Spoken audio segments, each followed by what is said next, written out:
usapin dito sa napaka-anomalya, criminal, unconstitutional, immoral, illegal, invalid 2025 budget. The usual suspects, so to speak, when there are insertions and these insertions are placed on expenditures that are difficult to monitor and easy to manipulate. Yung kaso ng graft, meron kasing crime na mayroong crime na pwedeng maging hatol doon eh. Any public officer or private person committing any of the unlawful act or omission enumerated in Section 3, 4, 5, and 6 of this act shall be punished with imprisonment for not less than 1 year nor more than 10 years. Naku po, eto na. Una, yung sinasabi, sabi niya, pero umpisa niya mag-file, sinisira na. Ano lang natin sinabi dito sa programa to, di ba? Kasi in my previous statement, many times over, I said that the goal is to destroy, siraan si Inday Sara. Siraan at tanggalin sa presidential derby sa 2028. Kaya sinabi ko dito kay Bongbong Marcos, parang hindi yata siya talaga estudyante ng kasaysayan. Parang iba yata yung natutunan niya dun sa nangyari sa buhay nila na inuulit niya, no? Parang ang natutunan niya ay ulitin na naman yung pagkakamali nila. Diba?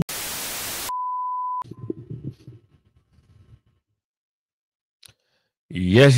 Good morning mga kasama. Nandito na naman si Kuya Goods nagbabalik. At syempre, kung hindi ka pa nakasubscribe sa ating channel, pa-subscribe na lang po at hit mo na rin yung bell para lagi kang updated sa ating mga video. Nagpapanik na ho, kung sino yung nababanggit sa video na ito. O si Baculaw at yung mga grupo niya na nagkaroon ng insertion di umano, talaga namang ibang klase. Liliwanagin natin yung nabanggit natin na just in case na kayo ay boboto, meron ho ako sing kaibigan dyan sa Comelec. Meron akong itinanong. Ang tanong ko sa kanya ay ganito. Sabi ko, ano ba yung ito na lang para makita natin. Para malaman nyo. Pag kayo ay boboto, liwanagin nyo. Ang tanong ko sa kanya ganito. Presat sa 12 senators, pag kulang ba yung binoto, halimbawa, siyam lang ang gusto mo, void ba yung pack? Void ba yun? Paki-explain nga, pre. Bibilangin pa rin yun, pre. Wag lang overvote. Alright, clear tayo mga kasama Bibilangin pa rin. So, wag lang sobra sa 12. So, pwede kayo bumoto ng siyam lang. Ito, klaro lang Klaro ko kasi marami nag-comment sa atin para malinaw at hindi tayo magkamali ng sinabi. Yan. Nalinaw na natin. Natanong natin doon sa ating kakilala sa Comelec nagtatrabaho mismo. Ito, pag-usapan natin. Basta dabawin nyo ito they are panicking. Ayan ang sabi rito. Totoo dahil pinagpapaliwanag na ho itong mga nasasangkot dito sa insertion. At pinapasumite yung original na copy. Hanggang ngayon ho ata hindi pa rin na nakikita at wala pa rin paramdam. Ano ba meron? Bakit ayaw nyo ilantad? Ayaw nyo ibigay yung kopya? Ito, bago natin simulan natin talakayan at reaction, likes and share, samahan mo na ng subscribe at i-bell all nyo para mayroon kayong notification na tatanggap everyday na tayo nag-upload. Ito na. Chigadora, ipasok mo.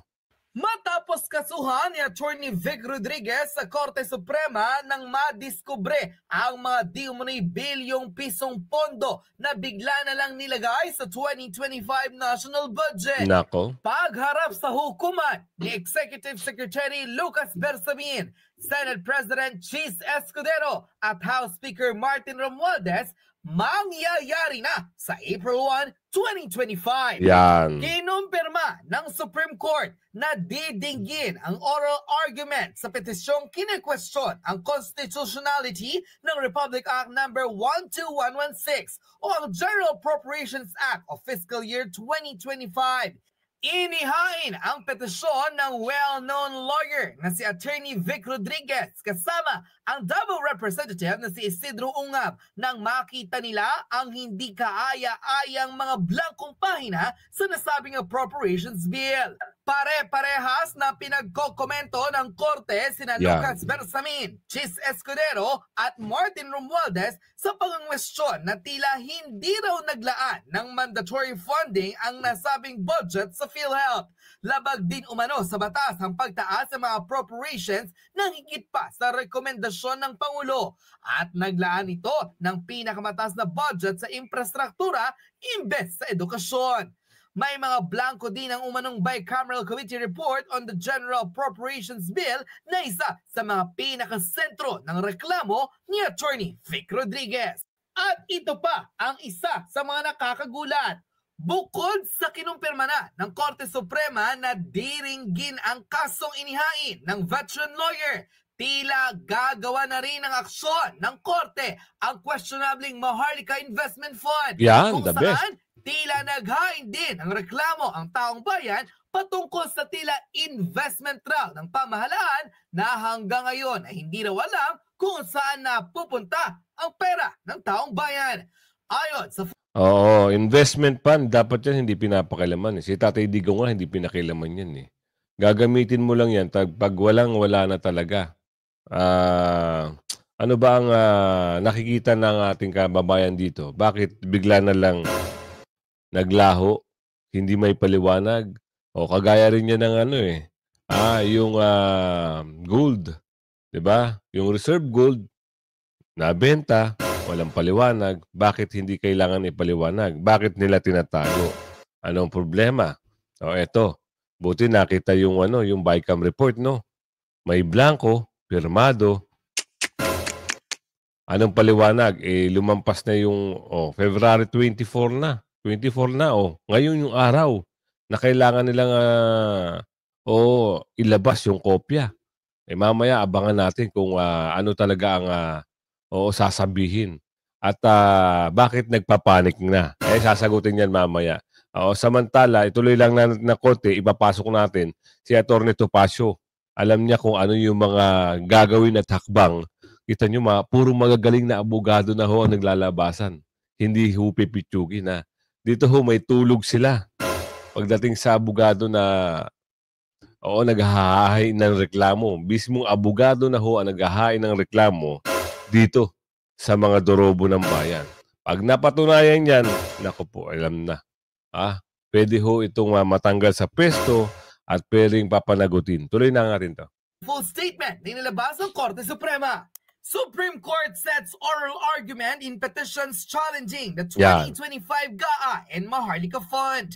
The Supreme Court has scheduled the oral arguments in the following. Petition challenging the constitutionality of Republic Act No. 12116 or the General Appropriations Act of Fiscal Year 2025 on April 1, 2025. And petition challenging the validity of Republic Act No. 11954 or the Maharlika Investment Fund Act of 2023 on April 22, 2025.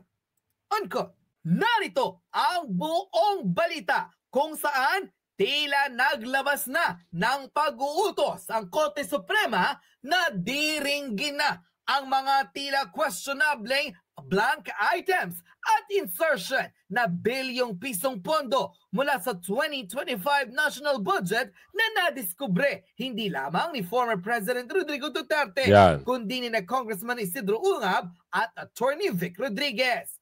Veteran lawyer, may isiniwalat pa patungkol sa hindi pagpirma ng ilang mga taong responsable sa maanumalyang budget. Ilang mga personalidad naghuhugas kamay ng araw. Ayan na ang nasabi natin. Napansin niyo ba yung ibang mga congressman na pumirma na para ma-impeach si BP Sara? Nagsisikanta na ho. Diba? Dahil daw takot sila mawala ng pondo, pumirma sila. Yung kumare na taga-Caloocan, ganun din ang paliwanag. Yung taga Davao, na mga kongresista, ganun din ang paliwanag. Yung mga taga Mindanao na kongresista, ganun din ang paliwanag. So, yun lang naman pala ang habol nyo. Dapat hindi na kayo tumakbo sa pagkakongresista.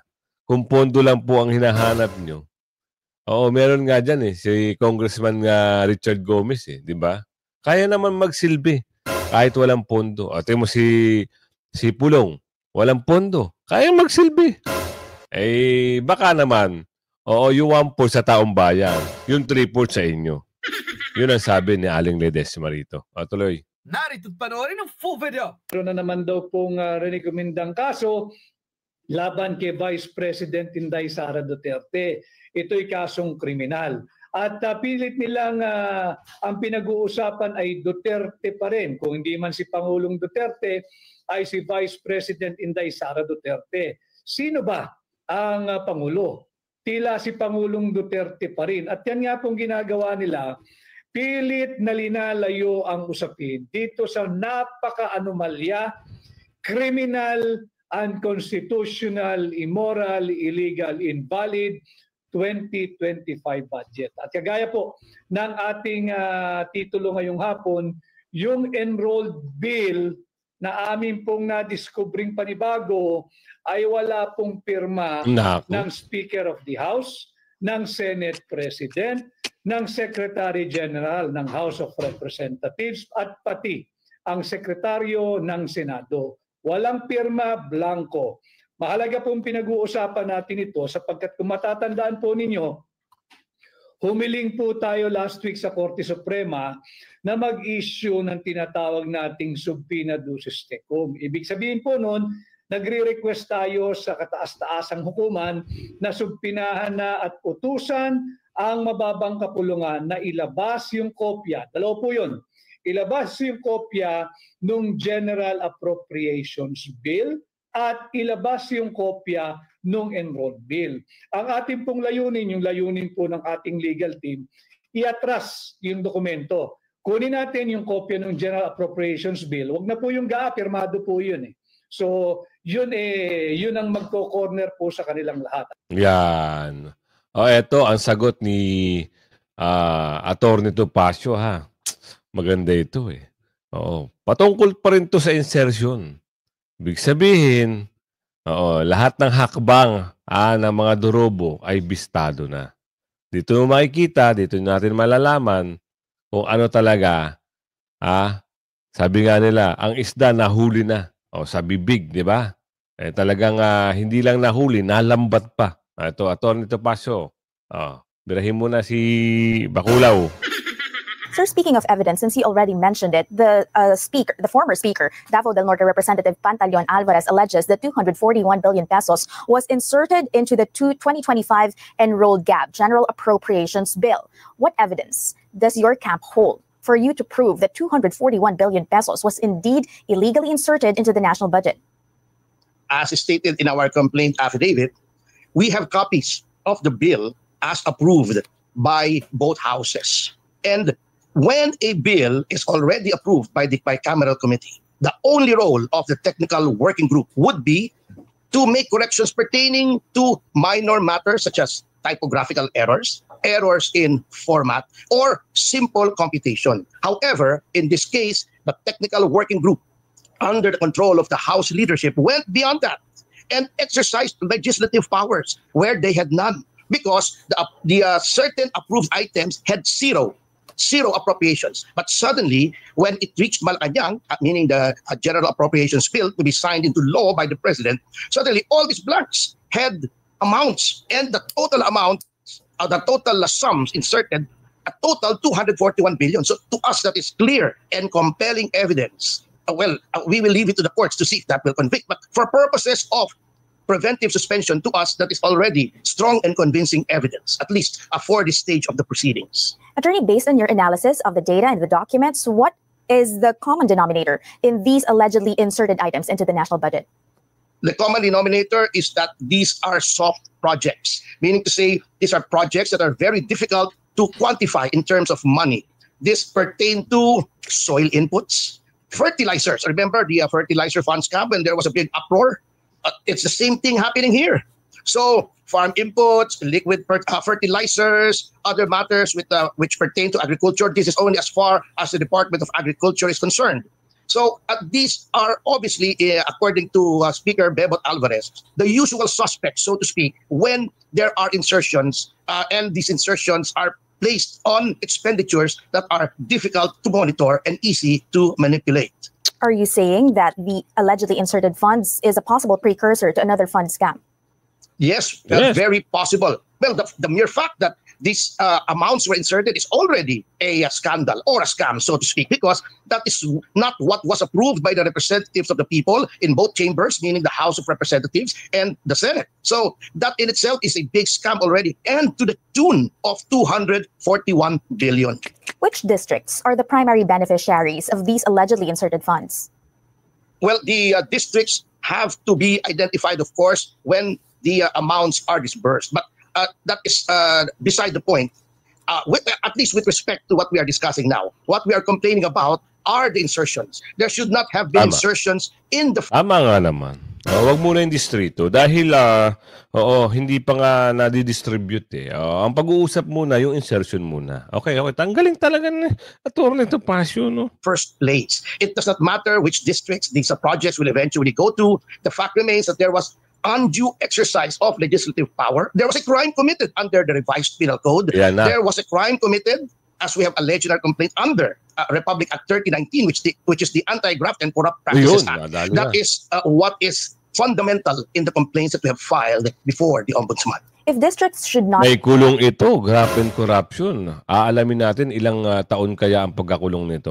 Search natin. be held liable as of the moment, as of this point in time, should TWG members, technical working group members, ordinary congressional staff then be held liable for allowing these insertions to be included? Definitely. That's why, Ma'am Katrina, if you will notice, our complaint contains a number of John Does and Jane Does, because as of now, we have yet to identify the people who have actually inserted and tampered with the legislative document that is the General Appropriations Bill. Of course, we cannot expect the main respondents to do it themselves. They will have to direct these insertions to be done to persons under their Nako, ito pala yung graft and corruption na pwedeng makulong ka ng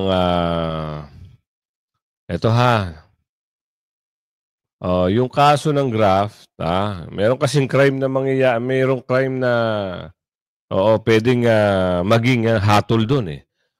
Any public officer or private person committing any of the unlawful act or omission enumerated in section 3, 4, 5, and 6 of this act shall be punished with imprisonment for not less than 1 year nor more than 10 years. Naku po, eto na. Perpetual disqualification from the public office and qualification of forfeiture in favor of. So, hindi na makakatakbo, perpetual disqualification from public office o yung makakatakbo. Halimbawa, kung ikaw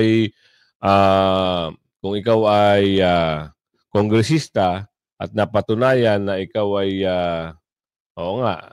nakasuhan ng graft at nag-guilty ka. So, hindi ka na makakatakbo ng wala nang saysay ang buhay mo. Hindi ka na pwedeng bida-bida at maging kongresista ulit. Diba? Tuloy natin to. Yun pala ang pwedeng Ay, sana mapatunayan at nakulong na 10 taon. Diba? Tuloy. direct control and supervision. But of course, we cannot ascertain as of the moment the identities of these persons, because we even had difficulty getting documents. And once we have gotten a copy of the enrolled bill, it was evident that even the enrolled bill had blanks in the form of lack of signature of those who were supposed to sign it. So that in itself is alarming. Well, in due time, hopefully, with the Ombudsman exercising its powers to gather information, we will be finding out the identities of the actual persons who made these insertions, and hopefully they will point us to the right direction as to who gave the order for them to make the insertion.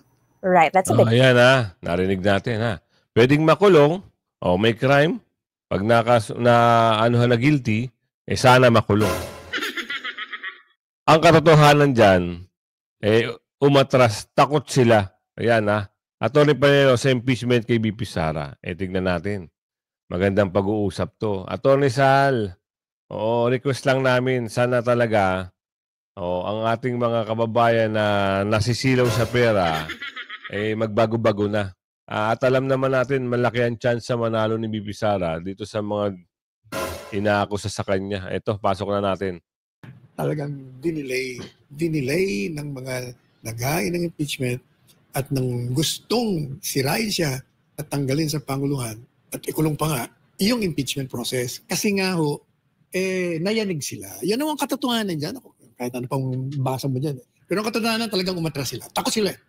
Talagang dapat naman sila matakot. Nagagalit ng taong bayan. Alam niyo, pag hindi ho kayo, pag hindi nyo naayos yan, yung ginawang 1.8 million plus another billion na rally, madadagdagan yan.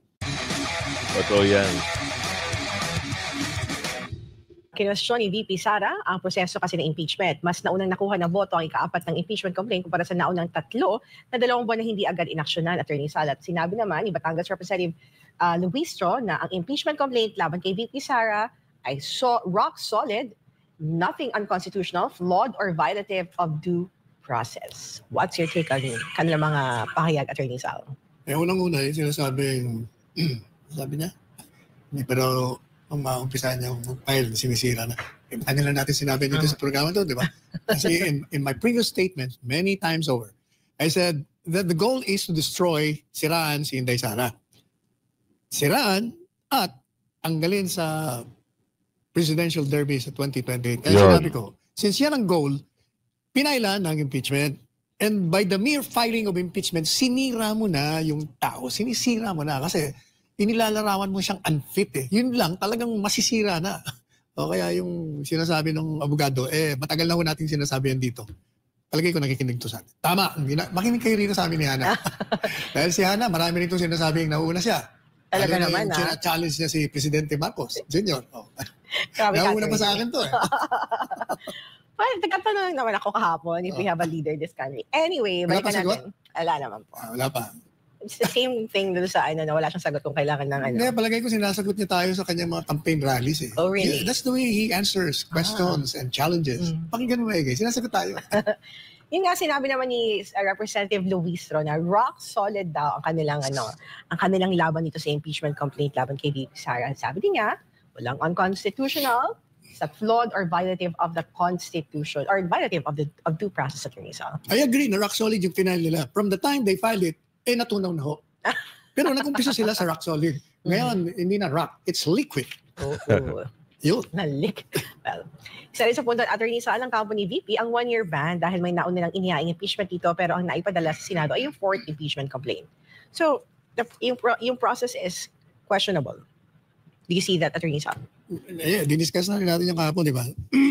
Kasi under the Constitution, merong prosedimento na pag naghain ka ng impeachment, i-refer ka agad sa Committee on Justice within 10 days. And then within 3 days from the referral to the committee naman, kailangan magbigay na sila ng recommendation sa plenary. And pag natanggap naman ng plenary, meron na rin silang they will, within so many session days, meron na sila. Ang problema nga hindi ni-refer . Yan ang magandang question. Kasi nakalagay sa saligang batas, shall. Kumbaga, dapat na i-refer mo kagad sa Committee on Justice. Yun nung 3 na inihain, naupo. Naupo ron. Ang na-file nila o na-transmit ay yung pang-4 na kombinasyon ng 3. Kasi ang nabasa ko noon kung bakit hindi nila ma-file. Kasi yung mga kongresista nung pinag-aaralan nila, yung 3, parang mahina. Kaya ginawa nila yung 4th complaint. Kumbaga, inayos nila. Kaya nang makita naman ng mga kongresista, okay na to, pirmahan na sila. Plus kasama siyempre yung konsiderasyon. Ayun. Dali. Kasama na yung konsiderasyon doon. Ito ang alamin natin dito. Gusto kong mapakinggan nyo to. Ito hindi kasi ito fluent Tagalog, pero kahit papano, makakaintindi rin tayo. Ma-adapt din natin. Ito ho ay interview ni Mayor Baste. They are panicking. Sino-sino yung nagpapanik na? Alamin natin sa pag-uusap dito. At kagustuhan natin, dun sa mga Bisaya, ipaliwanag nyo na lang sa amin. Interpreted nyo na lang sa amin, ha? Para kami ay makaintindi rin kahit paano. Hindi man mabenta, hindi man makapagsalita, yung malalalim man na Bisaya, hindi maintindihan. Pero, maintindihan pa rin yung kahit konti. Eto na. Napagyapon yung mga pangutana nga wa pagyapon matubag Mayor bahin ani nga issue labi na katong sa enrolled bill. Ayan na. Isa ni sa mga storyahan nato Mayor natay mga sisgutanan sa nasyonal o pipila din sa local. So as mentioned Mayor kani sa enrolled bill ba until now wala pagyapoy ni guwa nga kopya kay mao man tong last nga gi pangayo ron nila Congressman Sid o nila Congressman Bebot nga asa ang kopya sa enrolled bill. O nasaan So daw yung unsay tan-aw kopya? naman na Mayor nga hantud karon wa man Bakit tayo ma-produce ilabas? gahapon. Tan-aw nako og dali naman unta mo tubag yun og ni subay lang sa kuan sa sakto nga procedure ning budget na to ning ga. So paminaw nako naagid sila'y problema gyud. Kay aron kung gusto nila mahiluna ang tao o ipakita rin nila niyan mo niya gibuhat tama. man mo unsay Ito, ilabas nila. giagi man natong saktong proseso ning kuan pagdas kwartas tao. So probably nagina sila sayop nagina sila sayop diha na ilang gibuhat. So wala kung maghuwat pa gyud ta gitagaan naman sila og napo ka adlaw sa Supreme Court para motubag, and I think magyapon sila nihatag og definitive gyud na answer sa pangutana. So tan-aw nako if you had 10 days and if it was so easy to produce naa na unta to siyang tubaga tama. Ang problema karon wa pa sila gatubag hantod karon, so it means to say something went wrong along the way. May tinatago talaga. Oo, Mayor. Oo, ramdam natin eh. May tinatago talaga itong mga bakulo. Baka gagawan pa nila ng paraan o delayin tactic ika nga para mapagtakpan pa ng impeachment hindi na mapapagtakpan pa ng impeachment itong gaan na ito. Itong enroll bill na ito. O itong masyadong controversial na BICAM. Oo. Tanaw na huwat lang gyapon ta. Actually, sila makatubag gyud ana pod pero mo lagi na ang pangutana karon kanus-a magyud mo tubag, kanus-a magyud mo magpakita og pruweba nga wala ninyo binuangi. Ang sabi ni Mayor, sana ipakita niyo yung ebidensya o prueba na hindi nyo minamanipula o yung binuangi o yung sa Tagalog yun nga, parang dinodorobo. Ang galing ko talaga, no? Tuloy.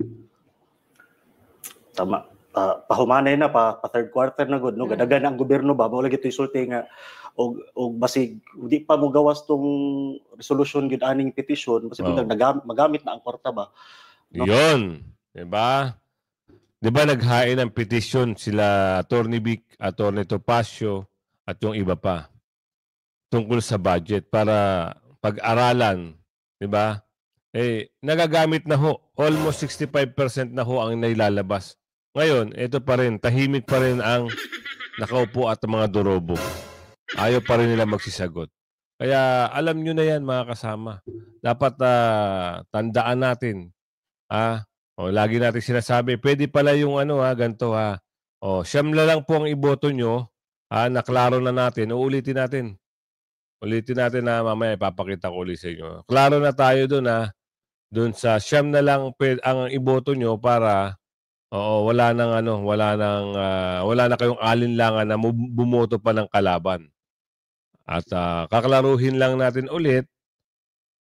Ito, para maliwanag sa maliwanag, minessage ko yung kaibigan ko.